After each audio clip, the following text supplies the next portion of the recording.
Election কমিশনের সদস্য এবং আহ্বায়ক নির্বাচন করা হয়েছে। আমি এই ইলেকশন কমিশনের আহ্বায়ক আছি। আমার সঙ্গে দুজন সম্মানিত সদস্য আছেন, জনাব মোহাম্মদ হাবিবুর রহমান এবং জনাব MS সোহেল আহমেদ। সম্মানিত ডেলিগেট এবং সম্মানিত সুধীবৃন্দ, সময়ের স্বল্পতার কারণে আমরা খুব সংক্ষেপে শেষ করব। আমরা কমিশন নিযুক্ত হওয়ার পরে বিগত 4/4/2026 তারিখে আমরা তফসিল ঘোষণা করি। তফসিল ঘোষণা অনুযায়ী মনোনয়নপত্র বিতরণের তারিখ ছিল 5 এপ্রিল থেকে 12 এপ্রিল পর্যন্ত। মনোনয়নপত্র জমার শেষ তারিখ ছিল 15 এপ্রিল 2026 পর্যন্ত।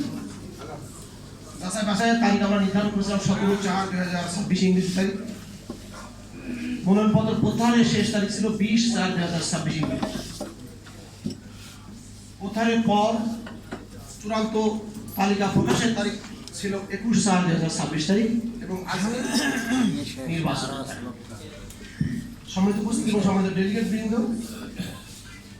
বাংলাদেশ কংগ্রেসের সাংগঠনিক কাঠামো অনুযায়ী কেন্দ্রীয় কমিটির 21টি পদে আজকে নির্বাচন অনুষ্ঠিত হচ্ছে। 71টি পদে সাংগঠনিক কাঠামো অনুযায়ী 16টি নির্বাহী সদস্য পদ, 27টি যুগ্ম সম্পাদকের পদ, 21টি সম্পাদকীয় পদ এবং 7টি শীর্ষ পদে নির্বাচন অনুষ্ঠিত হচ্ছে। সকলের অবগতির জন্য এবং সময় সংক্ষেপ করার জন্য আমি এভাবে অবগত করাতে চাই যে কোনো পদেই প্রতিদ্বন্দ্বী প্রার্থী কোনো আবেদন জমা করেননি।